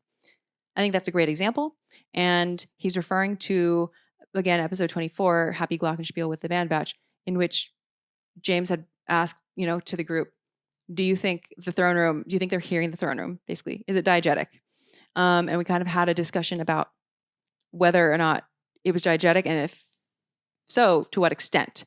And where I landed was sort of the way that I think Tolkien handles the Hobbit language, where I was saying, I think that the throne room that we hear is a filmized version of what they are hearing. It might not be exactly the same, but I think we are hearing a souped up version of the essence of what they are hearing, but just translated for the film audience. And that's actually how I interpret most diegetic music in Star Wars, is that it's, and also alien dialogue in Star Wars, where I just feel like I don't need it to be exact to the soundtrack, or I don't need it to be exactly like as it presents in world, but it gives me enough of a taste, like enough of a translation, enough of using English to represent their speech vibes, like how Tolkien handles the Hobbit language in Lord of the Rings. Okay, now the final question I'm going to get to. So thanks for sticking with me, and thanks for these great questions. And I'm sorry I couldn't get to all of them, but the next question is going to be the one that I have been holding on to since March 7th, 2021. Thank you, Tim. Thank you, Tim Bobrowski, for your patience here, because it's like one of my favorite questions. And I kept putting it off because I wanted to keep answering it more properly. But you know what? We're just going to do it now because it relates to A New Hope. So the question is, which I love, again, I might have to do a YouTube video on it someday, but here I am. Okay. Some of my favorite moments in any movies, and Star Wars movies especially, are when the characters are either going through moments of realization, often something about themselves, or when they are leveling up, so to speak. Examples in the Disney trilogy include when Rey pulls the lightsaber out of the snow in Episode 7, and when Rey lifts the rocks in Episode 8. But there are also smaller moments that I like even more.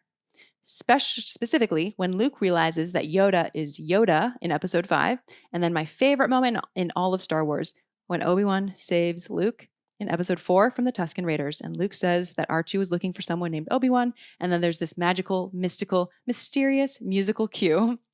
I love that, the way you described that. As Obi-Wan gets this look of, oh shit, before Obi-Wan replies. It's just so perfect. So my question is there something musically that ties those moments together, or at least something musically that contributes to making moments like these so powerful? Is there a way that the music ties in with these scenes that gives them that mystical, magical feel that I love so much? I'm obsessed with this question. And it led me to a very gratifying, research hole. By research, I mean looking up YouTube videos of Rey lifting rocks. The scene where Obi-Wan Dagobah Hutt. Okay, it was not hard research at all, but I was really eager to dig into this. So I have examples from these. So I just want to play them. So first I'm going to play the Obi-Wan moment. Then I'm going to play the Yoda's Hutt moment. Then I'm going to play the Rey like Force Awakens moment, and then I'm going to play the Rey lifting rocks moment. And then we're going to talk about what makes them sound like leveling up and sound so magical. Oh my gosh, what a good question. Okay, let's get into it. The first one, okay, it happens around the one. Okay, pulling it up. Okay. Former master, but I've never seen such devotion in a droid before. He claims to be the property of an Obi-Wan Kenobi. Is he a relative of yours? Do you know who he's talking about? Obi-Wan Kenobi. Obi-Wan. Now that's a name I've not heard in a long time. Long time. A long time. I think my uncle knows him. He said he was dead. Oh, he's not dead. Not yet. Oh my God, You Star know Wars it. is so good. Well, of course I know him. He's me. I can't even believe how good Star Wars is sometimes. Okay, so here's what I'm hearing. First of all, the cue that we hear.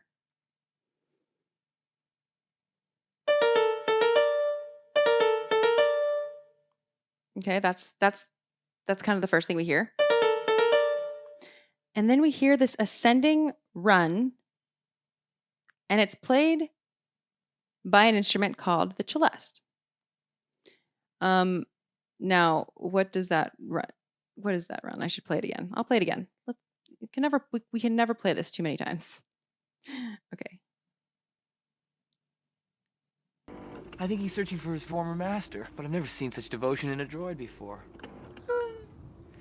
He claims to be the property of an Obi-Wan Kenobi. Is he a relative of yours? Do you know who he's talking about? Obi-Wan Kenobi. Obi-Wan. Oh my God. Now that's a name I've not heard in a long time. Long time. A long time. Long time. I think my uncle knows him. Okay. He said So he was dead. that twinkly thing, that's not it. I just randomly played stuff on the notes, but on the piano, but it's the ascending run. Okay. That's the instrument called the celeste. It's also called a bell piano. And it looks kind of like a keyboard. It looks kind of like a big music box, to be honest. It's most famously used in, or at least famous to me, in Tchaikovsky's Nutcracker in the Dance of the Sugar Plum Fairies. In fact, let's hear an excerpt from Dance of the Sugar Plum Fairies right now, just so you can hear the comparison of hear what makes the celeste sound like the celeste. So what I'm going to be playing right now, link will be in the show notes. This is an excerpt of Dance of the Sugar Plum Fairies performed by Portland Youth Philharmonic. So, yes.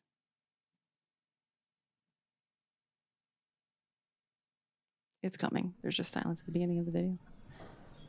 Here we go. Okay.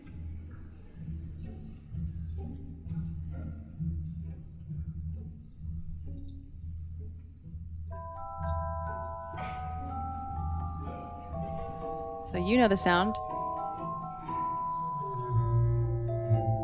Now, celeste in French means heavenly. So I just want you to get to know that instrument.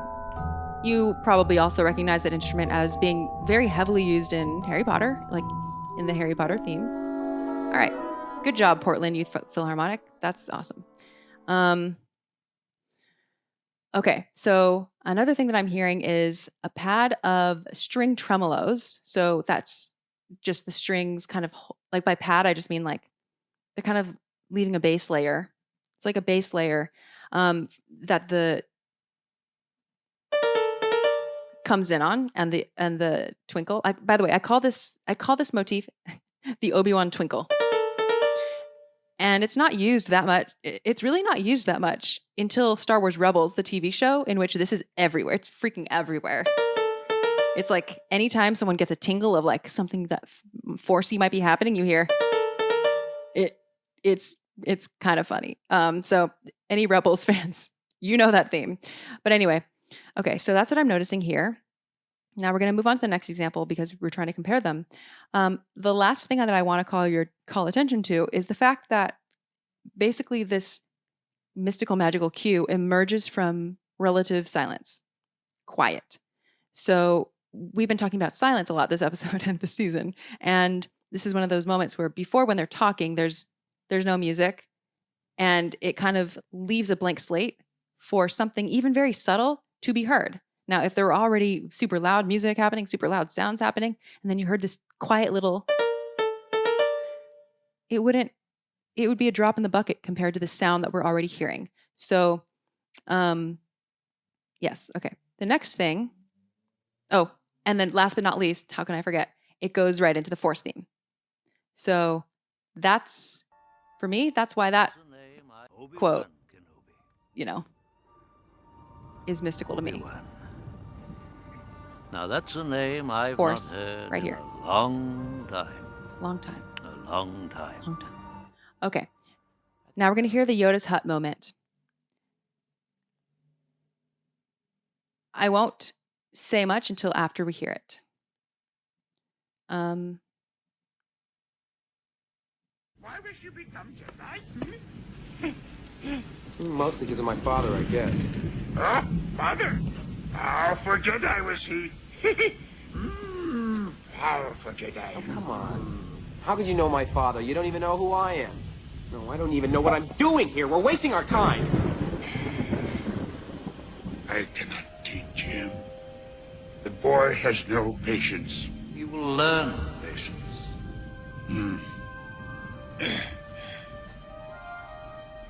Much anger in him. Like his father. Was I any different when you taught me?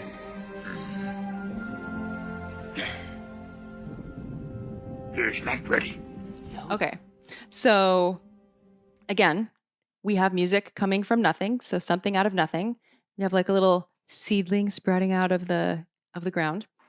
I hear again sustained strings. I hear again something twinkly. I hear the celeste again. I hear the harp again, which was also in the last one. You know, these sort of runs, like it's called a glissando when the harp kind of does a swipe up, a swiping motion where you hit all the strings, you know, the classic harp sound. It's also very soft, soft strings. Like there's no brass. And again, there was no brass in the previous one either. We're limited here to like violins, woodwinds, the celeste, which is that heavenly instrument, and like the harp. And then after that, bam, Force theme again. So already there's so much in common between these two things.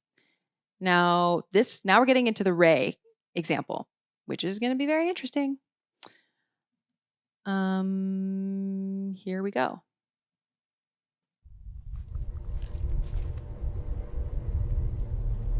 So this is like before Rey is about to summon the lightsaber.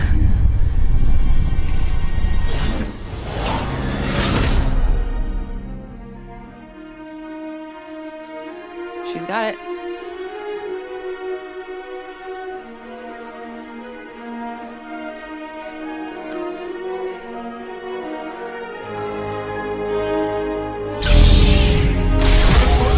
Yes. All right, so Force theme. That's for sure. Now, this is the exact same cue that we hear when Luke discovers the burning homestead. Exactly. And moreover, they used the same recording. I think that was something that J.J. Abrams wanted to do. Like not that it's not even re-recorded. Like it's the same recording. So it is like a direct parallel, one could say, to that moment where Luke discovers what has happened and decides to answer his call, his hero's call. So this feels to me like, I don't know if this is in the same category as the Yoda's hut or the Obi-Wan part, but it is similar. Like the Force theme, we have the Force theme in common. We have something out of nothing because prior to hearing that cue, like we were just hearing sounds. We weren't hearing music. And then there's also the common theme, and then there's also the fact that when we're used to hearing something, when we've already heard something, like we already have wired in, like we already have like this primal instinct when we hear that. So even if we weren't sure while watching The Force Awakens that it was the same cue as in A New Hope, like that's damn familiar. So subconsciously, I have to believe that it's like working on some level of that there. So that's how I personally would describe that working. It's just like that punch of like, oh, it's that music. I know that.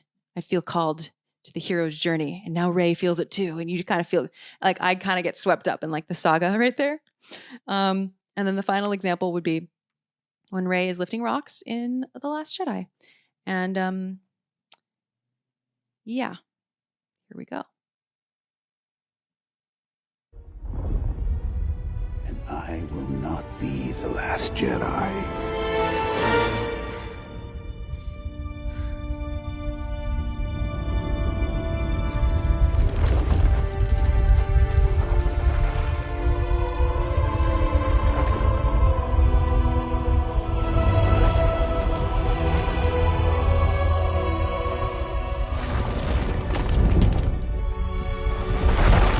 Oh my God, I love this cue so much.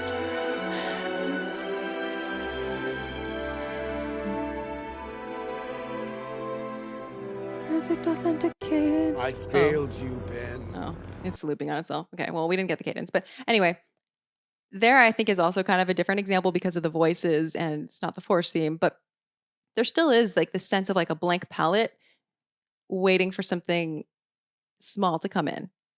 So we got that like we got that kind of sustained string, and then the voices came in quietly, and then it built from there. So I hope, I don't have a obviously definitive answer because music interpretation just doesn't work that way, but I hope that something about the way that we just went through them was helpful for you, Tim. Thank you for the question. And again, thank you for your patience. And I agree that they all feel like magical, mystical, mysterious, musical cues. And I love all of those scenes so very much. So good stuff. All right, now we're in the final stretch of this episode. Funny, I thought this episode would be like half an hour because it was just me. Goddamn. Okay. We're in the final part of the episode where I am going to tell you, I'm going to read you what Star Wars sounds like in exactly 3 words. And then I'm going to answer the Star Wars Music Minute questionnaire. Now, every episode this season, I have asked every guest the same 3 questions. The first question that I have asked everyone is, in exactly 3 words, what does Star Wars sound like? Some people had a harder time answering it than others. And by harder, I mean like it was probably more stressful for some people because it's a purposely kind of cruel question. Like, how can you describe Star Wars in 3 words? Where do you even start? Like, where do you even start with this? So I thank all the guests for like just giving me their answers anyway, even though, you could never perfectly encapsulate like how you feel about all of it. The whole point was for something like this, where at the end of the season, hopefully I wanted to, we would have amassed a bunch of answers that altogether might get at something, at, what Star Wars sounds like. Because going into doing this podcast, since we're in this, Disney era of Star Wars, not just like, I should say Disney Plus era of Star Wars, and more composers are getting to score Star Wars, and John Williams is no longer, the main person. Like, when we talk about Star Wars and Star Wars music and what it sounds like and what we hope it sounds like, and whether something sounds Star Warsy enough or whether something feels Star Wars or even looks Star Wars, but that's something for another podcast to who knows more about that type of visual language. But I find it interesting that people are rarely talking about the exact same qualities that make something sound like Star Wars. Even when we talk about like composers or whether someone sounds like someone else, which is why, comparisons for me can only go so far unless we're talking about specifics. That was what led me to want to ask this question, was to kind of get a bunch of different people's responses and see both how different they can be and how different angles like people go for. And I think some people went really specific. Some people went like more sound designy. Some people went more music-y. Some people went like really specific in technical terms. Some people, anyway. So I'm about to read it. In exactly 3 words, what does Star Wars sound like? By the way, I'm not going to read who said them, but I'll put all that information in the show notes. I'm just going to read the words just so we can get through the list faster. But in the show notes, if you want to see who is attributed to which one, that will be there. Okay. Star Wars sounds like majestic French horns, Aunt Beru's kitchen, beyond the horizon, California radio voiceovers, action, danger, romance, expansive, dramatic, romantic, dissonant pedal notes, minor planing triads, John fucking Williams, triumphant brass fanfares, ominous contrapuntal warblings, a galactic symphony, galactic thematic masterpiece, sweeping expressive proclamations, analog but magical, beep beep, James Earl Jones, Ben John James, epic space magic, opera without words, the heroes win, mythic orchestral memory, raw triumphant heroism, timeless space adventure, original space opera, John Ben James, hope, bravery, curiosity, whoop, pew, powerful, evocative, grandiose, the Band Batch, pew pew pew.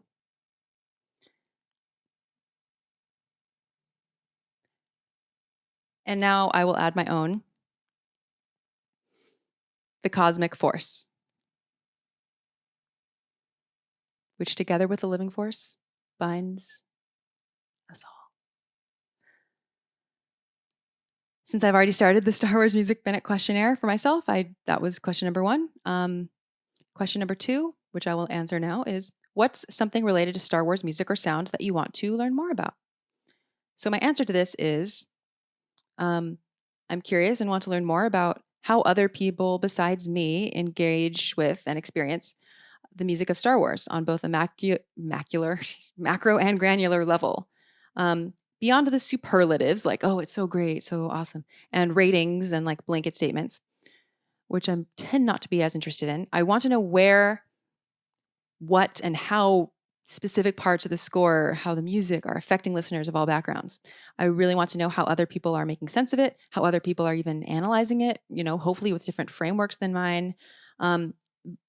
Basically, I'm interested in what this podcast conveniently already does. I just love talking to people about how they are perceiving and making sense of this shared thing that we love so much, because I think just talking about how awesome it is and period, or what our favorite parts are, period, can only get you so far. And like, I'm always curious why, like how more specifically, like this part or this part, did it make you feel this or that? Like you liked it, but what about this compared to this? What if it were like this? Like that's the stuff I love. And that is like, yeah, the fans, that how fans and how listeners and how audience members feel and relate to and experience and analyze. And yeah, that's what I'm interested in. And finally, final question, almost end of the episode. Thank you so much if you listened to the end, all the way here, by the way. What is a score or soundtrack that you're fond of besides anything Star Wars? And so I'm going to give, this was really hard to pick, but I'm going to pick There Will Be Blood by Johnny Greenwood.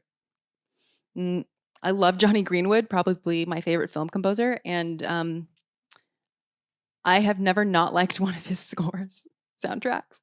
So it was kind of hard to pick one. But I went with There Will Be Blood because first of all, it's incredible. And second of all, because it was, even though it was like really, I guess, critically acclaimed at the time, or like a lot of people liked it, it was ruled ineligible at the Academy Awards for Best Original Score because it used like pre-existing material of his own work. Like Johnny Greenwood's score features parts of one of his pieces called Popcorn Superhet Receiver. Really awesome piece on a different album though.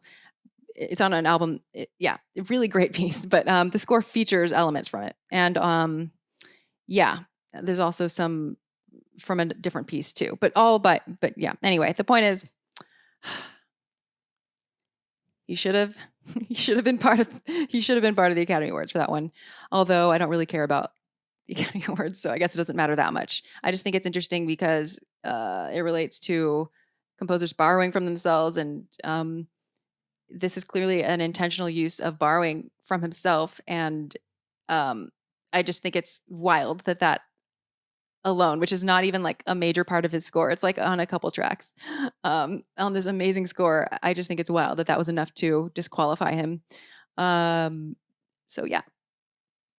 Now, this is the end of A New Hope season. I hope you enjoyed the last 5.5 months. Thank you to all of the guests who have graced the show with their presence and ideas and analyses. Thank you to Pete and Alex from Star Wars Minute for pioneering the movies by minute format and inspiring this show, giving me their blessing. Please check out Star Wars Minute podcast, by the way, if you haven't already. The opening and closing theme music for this season and this podcast was done by me, Xanthe Tan, and it's a cover of Cantina Band composed by the incomparable John Williams. And he, of course, composed that for A New Hope. One day I should probably like get my ducks in a row together and like release it or something. Thank you to Nick Norton, who's been doing the Lord's work, editing these podcast episodes for the past month and a half. It's so helpful. And Nick, you're doing such a great job. I'm so glad to like have you on board helping me with stuff. And of course, thank you to everyone for listening, commenting, sticking to the end of a 2-hour episode, asking great questions, and just being interested in these very niche and nerdy outer reaches. The last thing I'll say is that if you want to support the show and get even more into the Star Wars music loop, I have a Discord server called Friends of Xanthe.